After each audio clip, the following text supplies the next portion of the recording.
Our guest heretic today is the hardest working woman in nutrition, Chef Alison Negrin, a consulting chef, culinary instructor, sustainable food consultant, and an advocate for farm-to-institution programs. In today's episode, we'll find out what was her aha moment, how to motivate cooks to step up their game, and a bit more about her culinary school. That's coming up next on the Nutrition Heretic podcast. So I'm sure you've heard that as you age, it gets harder to lose weight. Well, that's total bullshit because my friends Laura and Veronica Chows, they can prove it. They're a mother-daughter duo, and they've lost 125 pounds between the two of them at ages 50 and 20. And they've kept it off for over 2 years without starvation, deprivation, or hunger. So now you can learn their system and a whole lot more with a free 10-day trial to their online membership. They'll give you the diet, the recipes, classes, and more. Sign up today at nutritionheretic.com/utmost-diet. Fat is bad for you. I just pop a pill and I'm fine. Meat is murder. It's time for bad food punishment. It's time for real nourishment. It's time for the Nutrition Heretic. The following program is provided as information only and may not be construed as medical or health advice. It is not intended to diagnose, treat, or cure any disease. No action or inaction should be taken solely on the basis of the information provided here. Please consult with a licensed healthcare professional or doctor on any matter relating to your health and well-being.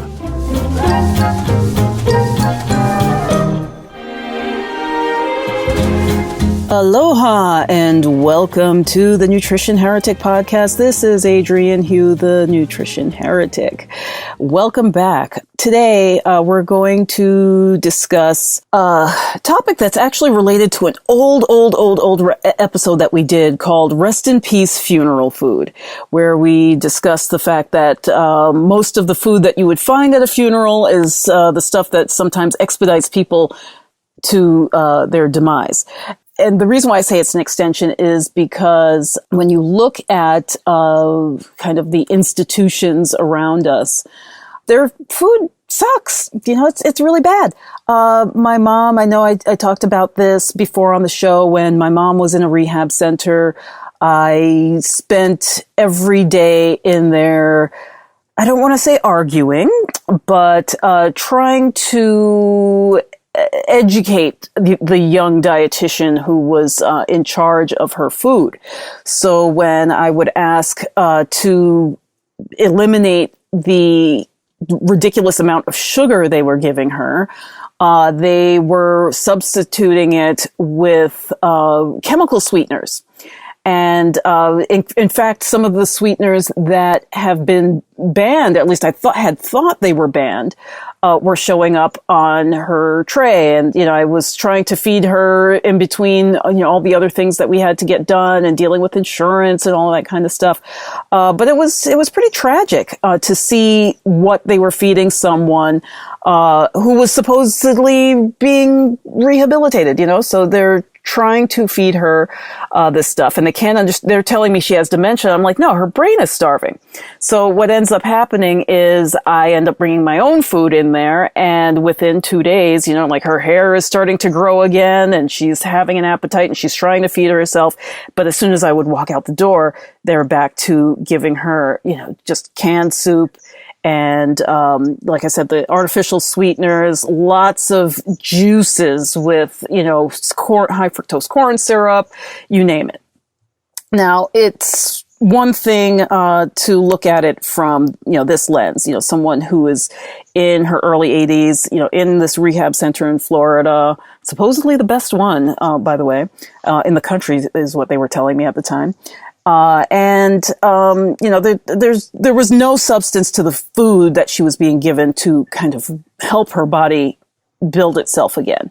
Now I'm going to backtrack a little bit and talk about my experience with the birth of my first child, also in a hospital, which was not supposed to be in a hospital, but it ended up that way.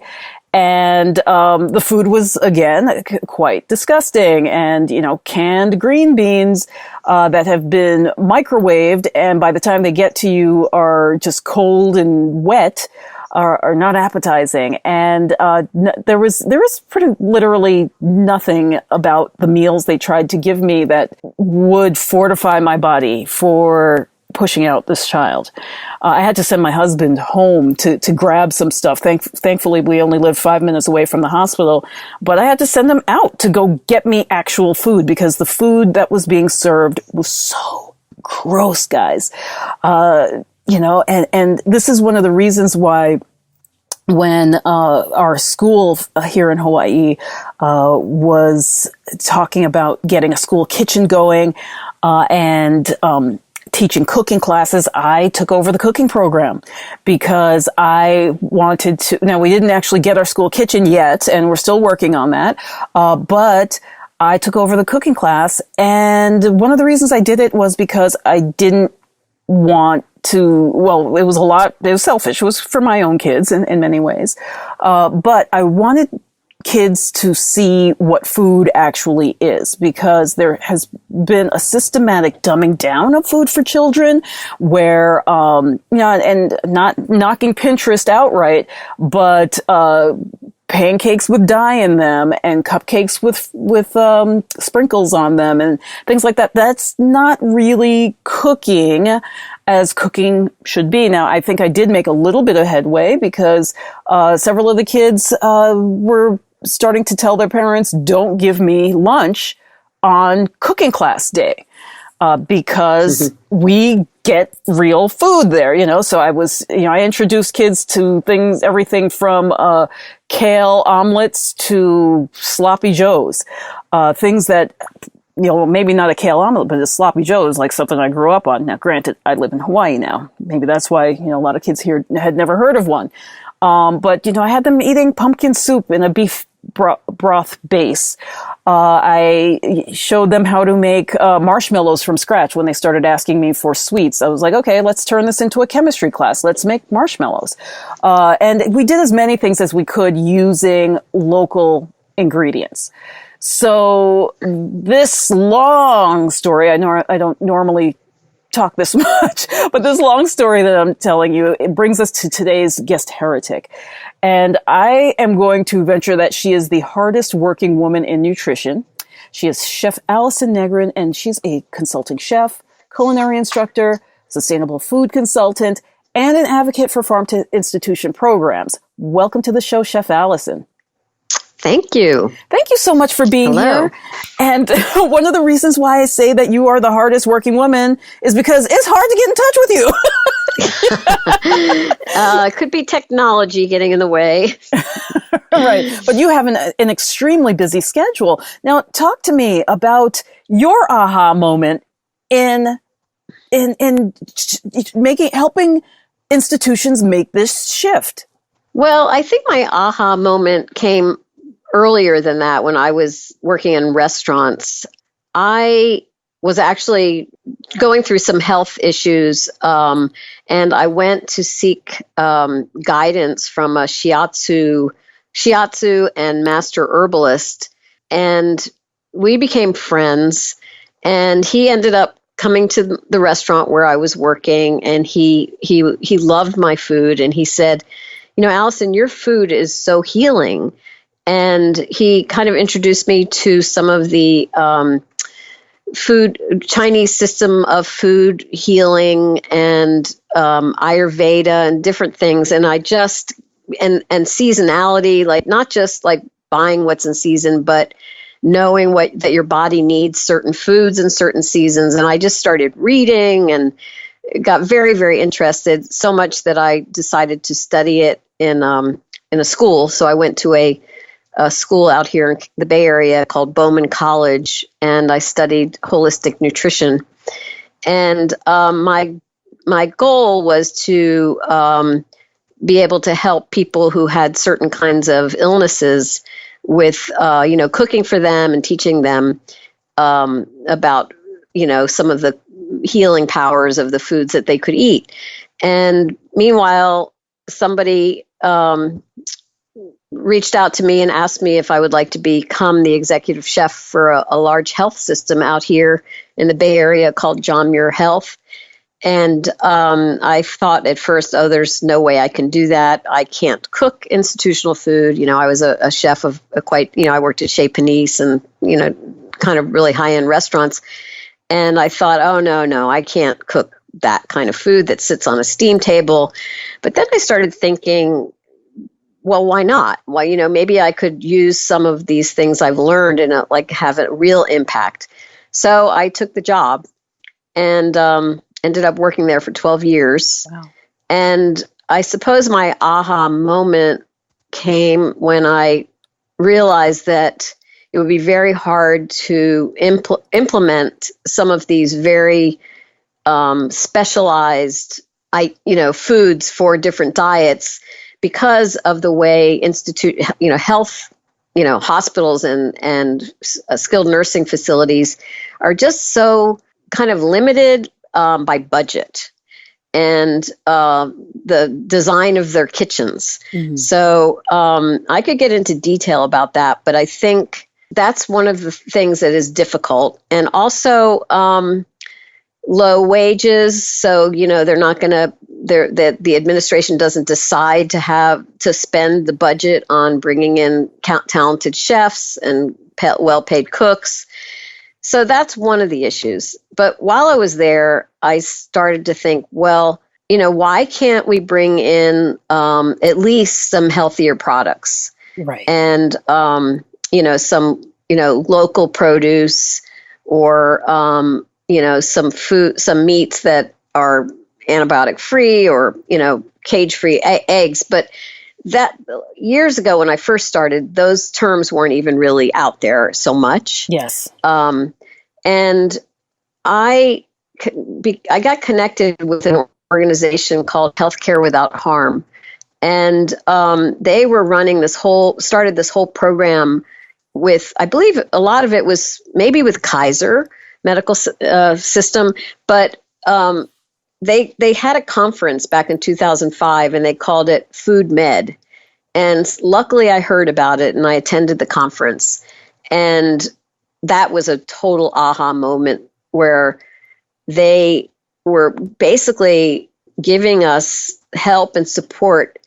The people that were at the conference were dietitians, food service directors, chefs, cooks, not so much cooks, but mostly food service directors and dietitians. Because a lot of hospitals didn't have chefs. They just had a dietitian, a food service director, and cooks. And so what they were promoting is to attempt to bring in more sustainable, increase sustainable sourcing in our institutions. Nice. And they suggested that the way to start would be to start, kind of collaborating with the employees of the hospital. In other words, like dietitians, physicians, the people that were running the diabetes center, the cardiac center, to form a food committee and to work together to create an initiative to bring in more sustainable food. In other words, to create a demand for it. Right. And so this was the way we went. We started with a healthy food committee. It was cross campus, and bottom line, we were just trying to get buy-in, basically. We started by sending out a survey. I was in the cafeteria at the hospitals serving something really healthy, and everybody really liked it. And I talked to them, and I said, well, how would you like to see more of this on the menu? Right. And so we kind of were just spreading the word. And we got these surveys, and the questions were, would you like to have more healthy food? Would you pay more? And, everybody said they'd love to have healthier food, but they wouldn't pay more. Isn't that interesting? Because sometimes it costs more. Right. So we started with a committee, and then together with Healthcare Without Harm, there was other hospitals in the Bay Area that were trying to do similar things. So Healthcare Without Harm our person that was in the Bay Area said, why don't we form a committee of all of you? Mm-hmm. So we formed something called the Bay Area Hospital Leadership Team. And we were about maybe 5 hospitals to begin with, but now there's probably 20. And together we'd meet on the phone once a month, and we'd talk about what kind of progress we were making. We would share a food item that we found in U.S. Foods that was really good, that was healthy. And we had a couple of programs that we started. One was we called it the Menu of Change, where we tried to reduce the amount of meat on the menus so that we could afford to buy better meat. Right. That was one. Another one was working with our produce company and local farmers all of the hospitals said, we will buy your strawberries and we will buy your green beans if you send them to this produce company.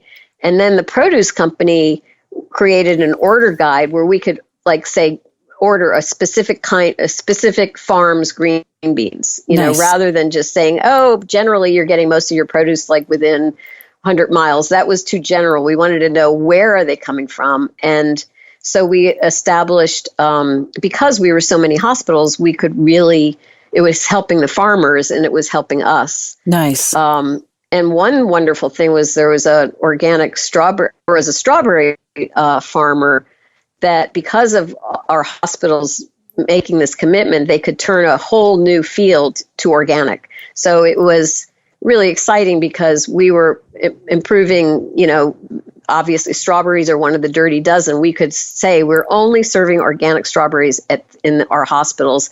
The grower was happy because they wanted to grow more organic strawberries, and they could keep the price at a certain level for us. And so there was different initiatives that we were doing that really were exciting, and continue to, I'm no longer at the hospital.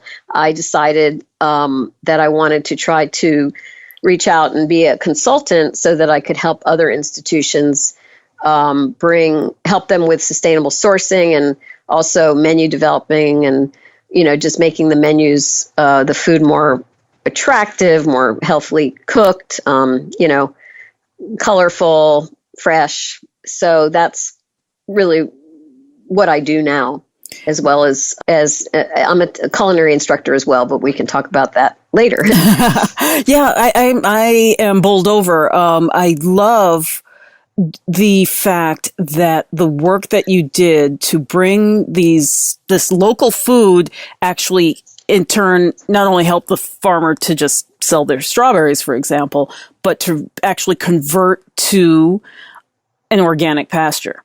And that is, I think, one of those things that most people's thinking, particularly our legislators, doesn't even go that far. So when they're pushing for their Roundup and their GMOs and the this and the that, they love to say that it's to help the farmers, but often it just kind of keeps them stuck in that space, right? And it really goes to show the power of collaboration, particularly because these institutions are buying in such volume, how that now can spread to an entire industry or at least the community to bring higher quality to individual communities. And I think that having a whole group of these hospitals, for example, we also had conferences with our prime vendors, because I'm not sure, maybe your listeners would be interested in knowing that most institutions order from large food vendors like U.S. Foods or Cisco. You're right. And they have signed a contract with them that they will purchase 80% of what they buy through them. So another thing that we did is we met with them at conferences and also just meetings. And leveraged our buying power to say, bring in cage-free liquid eggs, bring in antibiotic-free chickens, and they did. And so, at first, I think this was years ago, they thought, oh, this is just, we don't know if this is going to stay. But now, we were really at the forefront because this is back in 2005, 2006. Yeah. And now it's, but it's become much more mainstream. And they're, with Healthcare Without Harm, they started this, they have a pledge that they ask hospitals to sign. And, we were able to bring it to our senior leadership. And, we did this little PowerPoint of the things that we were wanting to do. And they signed it, and we were able to promote it in the cafeterias, it framed that, our hospital cares about this stuff. So a lot of it was also promotional education, the Healthcare Without Harm. Actually the pilot that we did with the produce, they were also they got some funding through a grant from Kaiser and Community Agriculture for Family Farming, which was, it's kind of, let's just say that we were able to then get a lot of beautiful marketing materials, like little tents that would go onto the trays of the patients. It says, you're getting organic strawberries from Koch Farms, or, we'd have things like Know Your Farmer in the cafeteria. We would have a picture of the farmer, and they provided all this material for us to use we saw it as educating our employees, right, as well as our, guests. Yeah, and that's fantastic advertising as well for those farms, because now if people go to the supermarket and they see it, or they go to the farmer's market and they see that they have a stand there, they're like, yeah, I'm familiar with that strawberry. So yeah, it's just a win-win-win situation. Yeah. But when I'm listening to your stories, it's, a lot of large institutions are contracted with, food companies like Sodexo, Marriott, Morrison, Compass Groups, and they are also becoming more interested in healthier food, and because they know that it's in demand. So, it's just really sad to hear those stories, and I know it's true, but it's kind of like in America. I think that there was back in after the war, we created this whole American, food system that was going to make it easier for the housewives, I guess, like frozen food, canned food, just make it more convenient, I guess. And a lot of the institutions kind of stayed there, yes, and restaurants haven't. But I think that, it takes a commitment of the senior leadership of a facility to seek out a good chef, right, and make the commitment. It doesn't necessarily have to cost more. I guess it will for your labor budget, but food doesn't have to cost more just because it's prepared in a healthful way. Exactly. And, the one thing that I have often contemplated, and I know that, or at least I assume that it's a lot more, at least up front, a lot more work to implement than the way I'm going to present it. But I've always wondered, how can we, if it would be beneficial to tap into our culinary schools and, for the internships, send us your top 12 students or whatever, the number of students that you need, and really training people in a skill that is not just slashing open a box. You see where I'm going with that? So giving them that practical experience. I think most students, culinary students, they still hear, "Oh, hospital food, I don't want to work with that." So it's just, they want to work in the restaurants, and it's going to be a slow change, but some of them are working a lot of in these corporate kitchens, like in tech companies, and that's similar to a hospital. That's what I was just about to say, because I've worked in those kind of places, and I'm thinking not really different. It's just a matter of, like you talk about the education, and, now maybe you can put your, I just think it's a great way to flex your creativity as a chef. Mm-hmm. Right. And you talked up front about there being some differences. And I would like to talk a little bit about the differences between cooking at a Chez Panisse versus, putting stuff in trays. How do we do this on an elegant scale still, or at least maybe not elegant, but, just thoughtful, more thoughtful food preparation and still, have it taste awesome.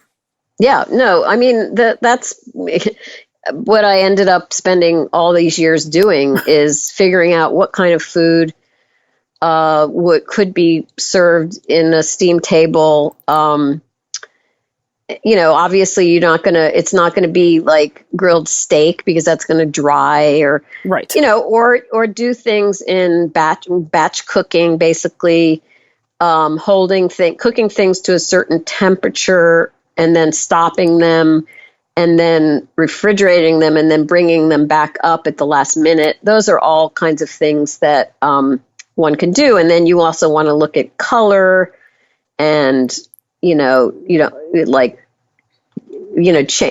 keep it, kind of adding sauce as you go or thinning it out if it's getting too thick because it's under heat, garnishing appropriately, like maybe, we used to have our cafeteria workers, we'd give them the garnish and we'd say, okay, put it on when we bring it out to you, rather than if we put it in, garnish it and stick it in the oven it's going to get gray. And yes. So, things like that. But you need to have a committed team. Right.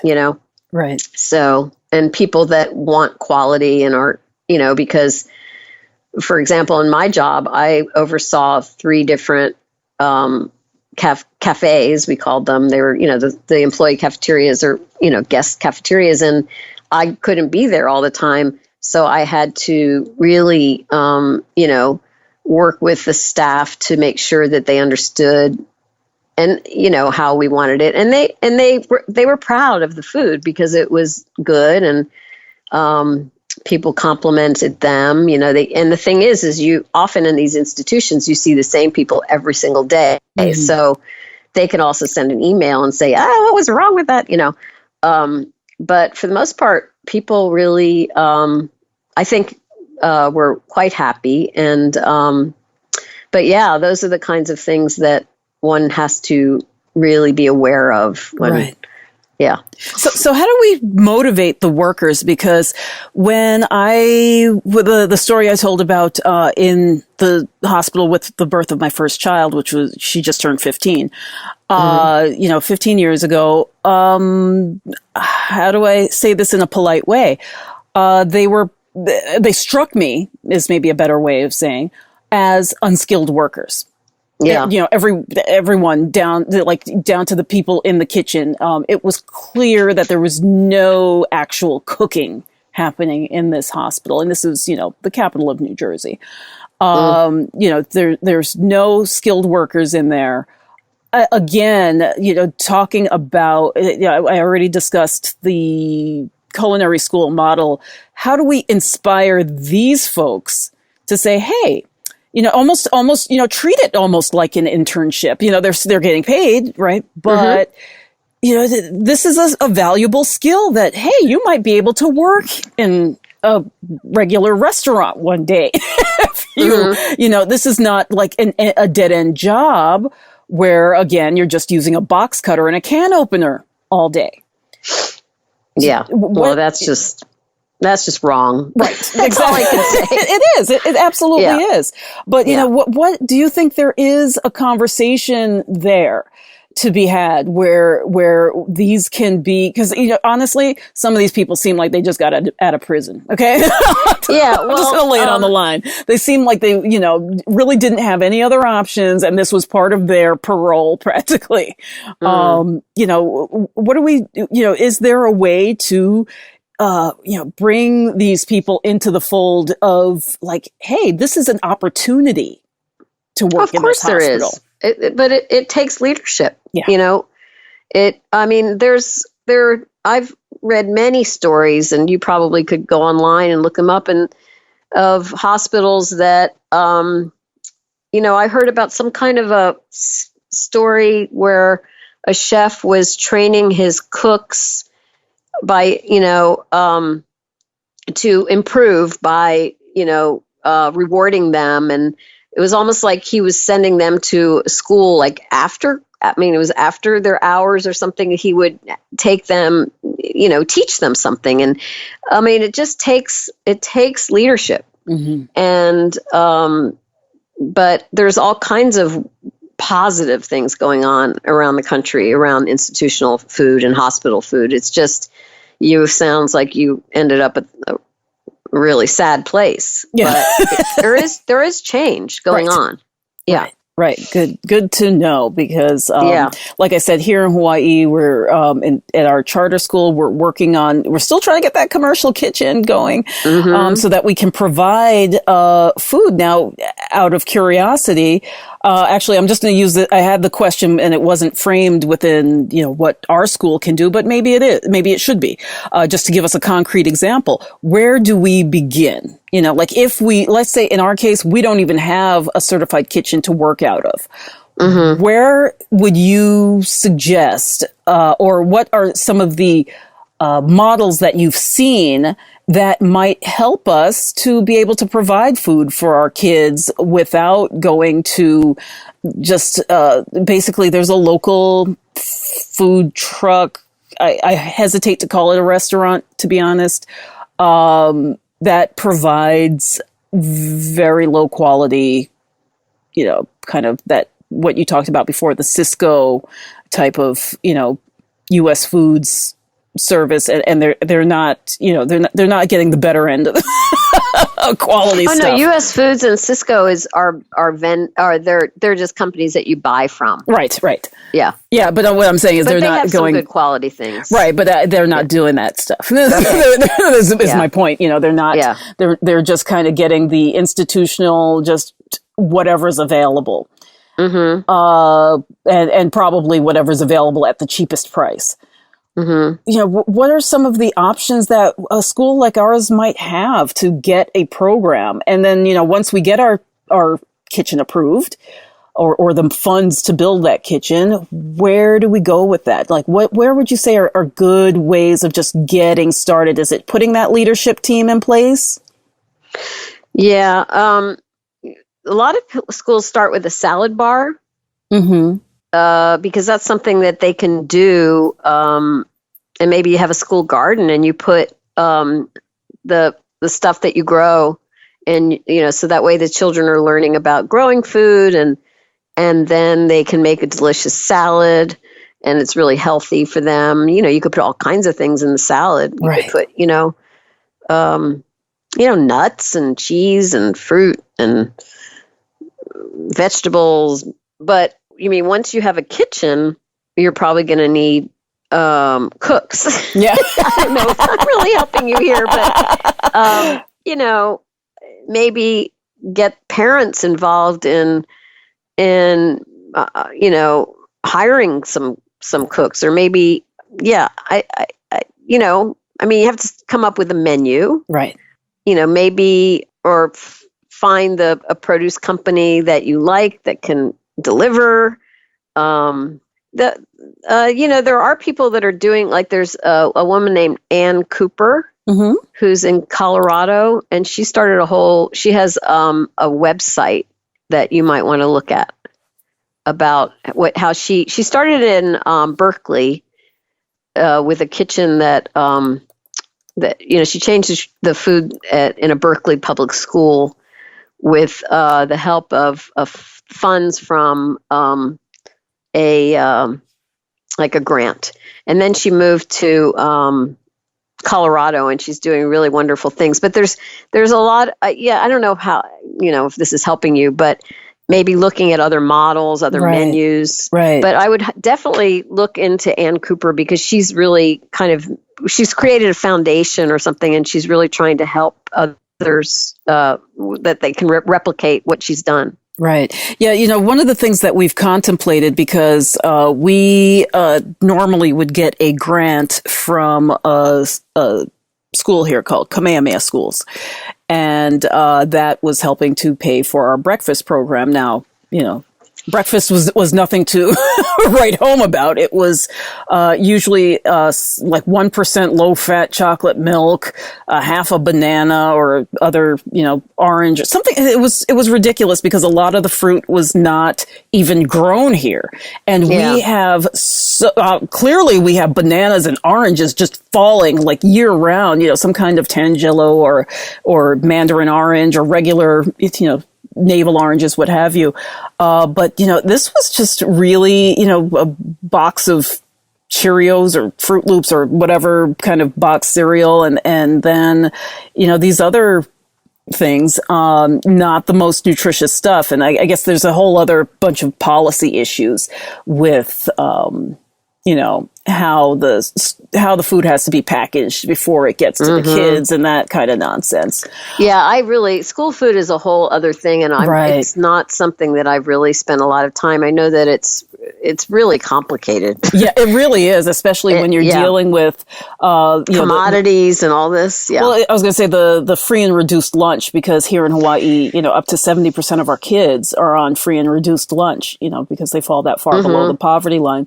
So these are other considerations for sure. But one thing that was recommended to us, at least for our breakfast program, was to use crock pots. And I've heard that was a solution in some places, where they were just making huge pots of oatmeal and serving that. But again, there were these kind of weird things with, like, it's got to weigh a certain amount, and it's, wow. and it just, the amount of food waste that's encouraged by our school system just, it drives me nuts.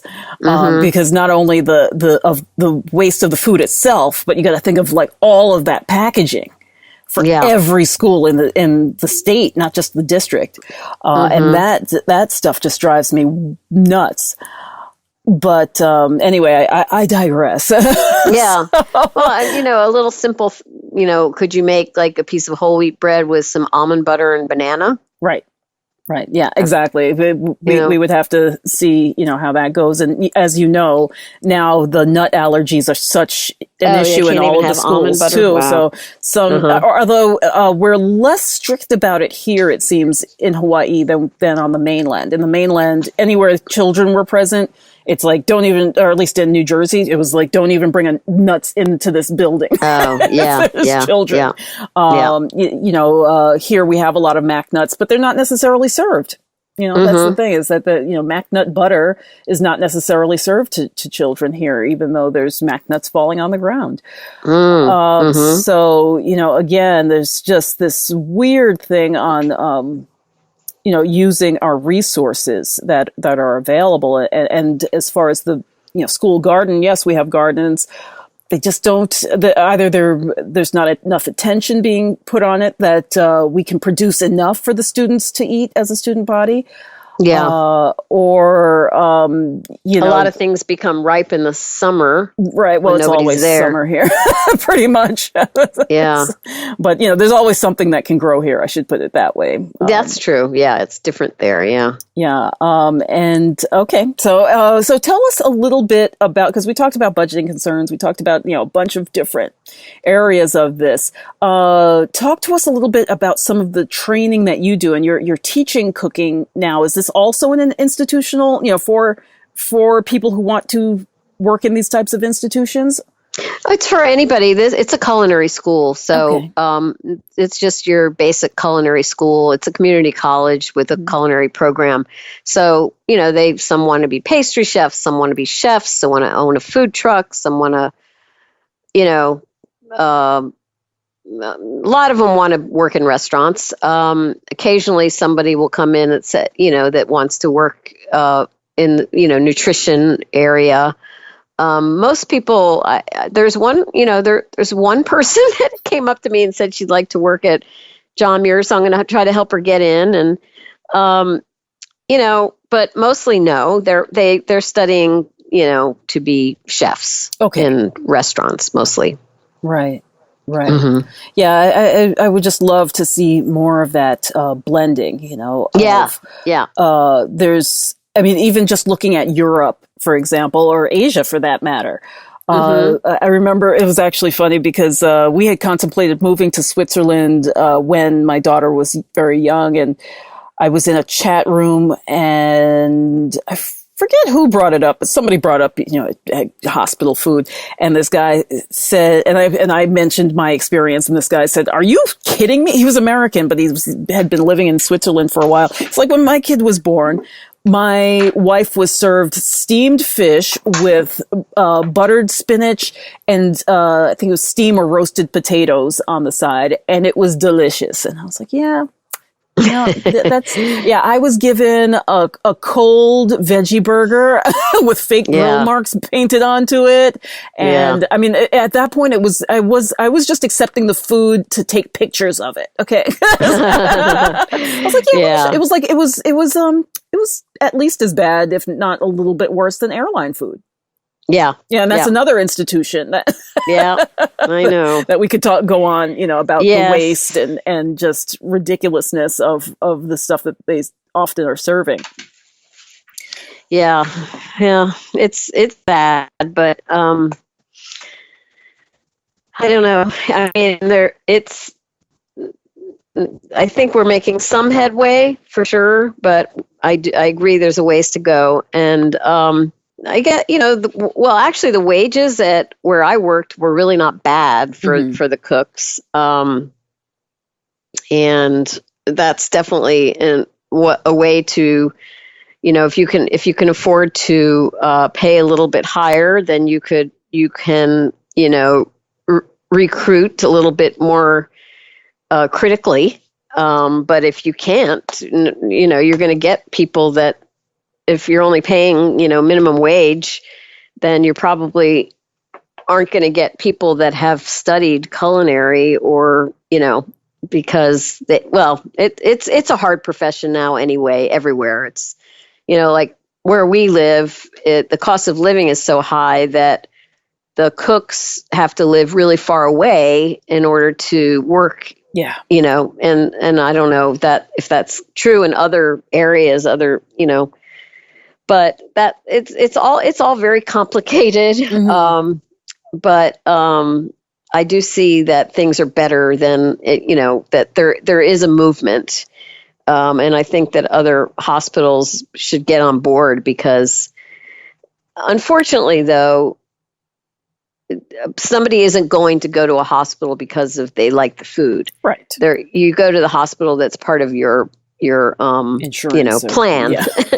But, people can do Yelp reviews. I mean, a lot of large system, CEOs and stuff look at, they read this stuff and, it takes a kind of a movement, I think, of demand, basically, Do you think that hospital, leadership, meaning the CEO, I don't know who runs the hospital, but the people who run the actual hospital, not just the food service program.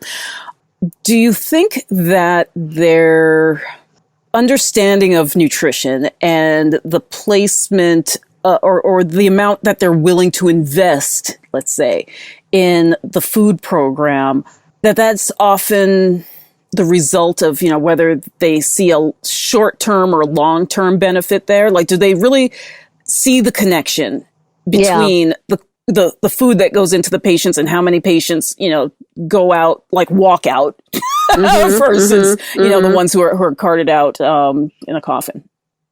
Well, the length of stay nowadays is usually like 2.5 days, because everybody's, getting sent home from surgery centers, and even new moms, they hardly even get to spend the night. But there are surveys that they pay a lot of attention to, and there's something called Press Ganey. There's these different survey systems that hospitals use, and they really do want to see those scores high. And one of the surveys that patients are given are rating their their doctors, their nurses, the facility, but also the food.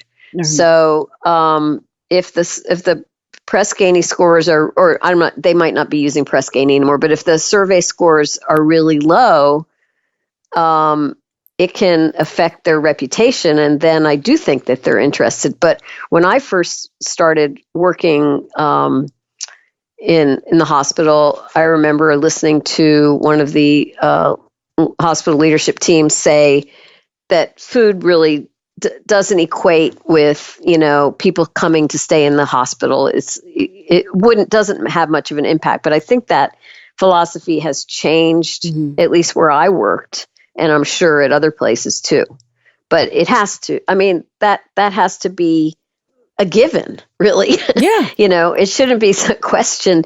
And another thing that's pretty interesting is that there are some medical schools now that are training their medical students to learn about nutrition, which has never happened in the past. Exactly. I went to a conference in New Orleans. It was called the Gold Ring Institute, and it was part of I forget the name of the college in New Orleans that has a medical school. And they had partnered with Lewis and Johnson and Wales. Sorry. Lewis and Clark. Johnson and Wales, which is a culinary school, and Whole Foods. And they had created this whole program for their medical students. And they had a teaching kitchen. And the medical students in a certain year had to take this cooking class, where it wasn't just cooking, but it was also, they were getting a lot of, teaching about whole grains and, less meat and greens and, all this. So that was super exciting. And I know that there are other hospitals that are making those changes. So yeah, like physicians have a lot of power. I mean, they could start wellness committees on their campuses. They have a lot of clout too, So it's I feel like when I first started this work along with the other pioneers, it was an uphill battle, but now I feel like it's not so. It's becoming much more mainstream. Yeah. Yeah. So it's promising. Now, when you say that, because my experience had been, as a nutritionist, is that the few schools 20 years ago that were teaching some kind of nutritional, or food related program to physicians, first of all, they would only have one class. Like 4 credits. Many times they did not have somebody assigned to teach said class. So it just so they got, exempted from it. And it was really more of a dietetics model. And, so it was all about the calorie counting, and it was all about the fat grams and the sodium and, not necessarily what we understand good nutrition to be today. Mm-hmm. Well, yeah, I mean, I that could be true. But there are examples like the one I mentioned. Right. And I think that Gold Ring Institute is trying to spread their model to other hospitals. And I think, there's also at the conference, I learned there was other hospitals doing similar things. So it was really pretty, promising. Right. So, right.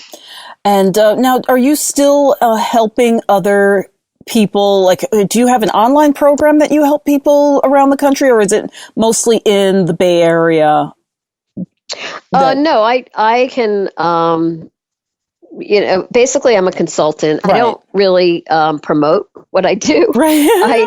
Every once in a while, I'll get a call or an email from somebody who wants some help. And so it's just been sort of that way.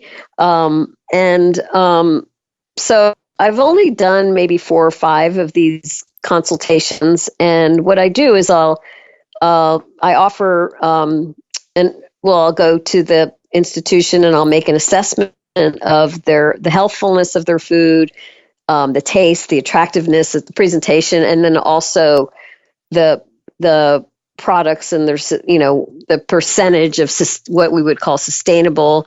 And I'll make an assessment, and then I'll come back to them with my a report and share with them some opportunities of, and I don't like to use this expression, but low-hanging fruit, which is appropriate for food, but that they could do. And then I offer my services if they would like me to help them implement. Most of the time, they don't ask for that implementation phase because they don't have the money. But I have, worked with a couple. I'm probably going to be doing a large one here in San Francisco at a Jewish home, like a skilled nursing large facility, and which is something similar to I did in another. So here and there, I get opportunities, and then I'm not trying to work full time anymore because I'm an older woman, and so I can. That's I like to be flexible so I can have a lot of free time to myself, and yeah. Right. And do you normally help institutions around the country? Have you been called out to New York or anything to do? No, I haven't. All right. No. Okay. Well, I just wanted to the listeners, because so many people, I think, who listen to this podcast, part of the reason why they're interested in this is because they've seen what happens, in the hospital, and whether they're already kind of converted to eating real food, or they are just starting to realize, like, hey, maybe food has something to do with it, and maybe that's why my brother didn't get better when he was in the hospital from broken bone or what have you. Right. No, and I'm happy to travel. I just I've never really learned the best way to kind of promote what I do. So, well, we can help you with that. We'll talk off the air. Okay.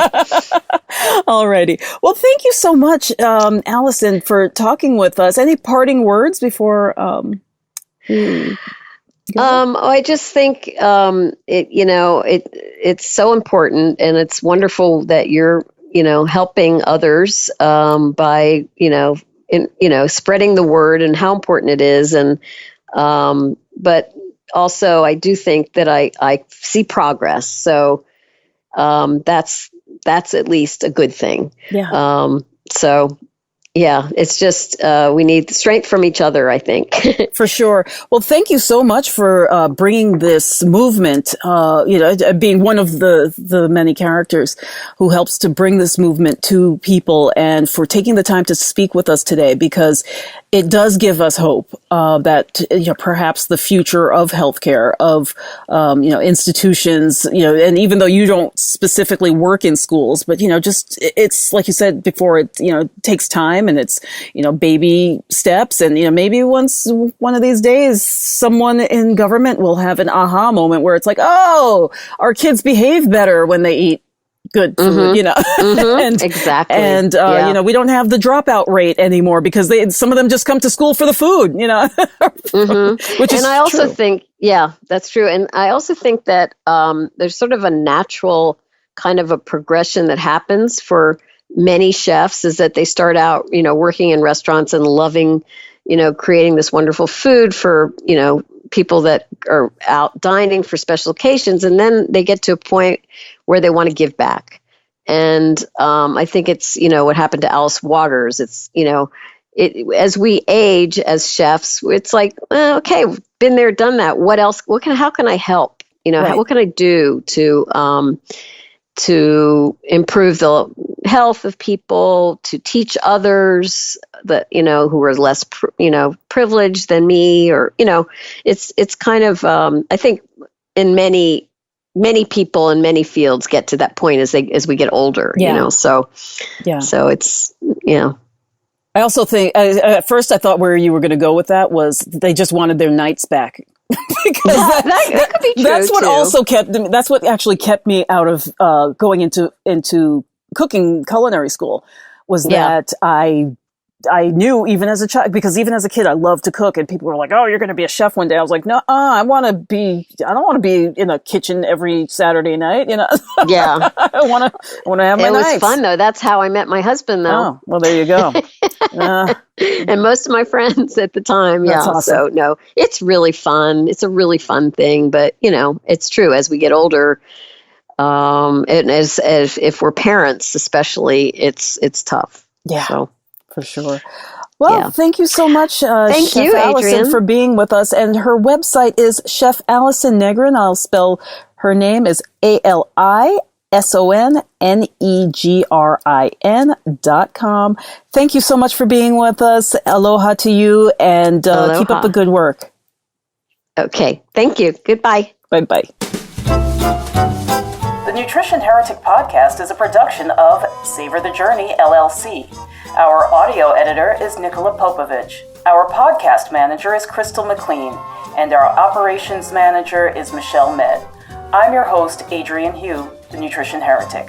You can find us at the new and improved nutritionheretic.com, where you can download the Nutrition Heretic's free shit list of 7 health foods to avoid like the plague.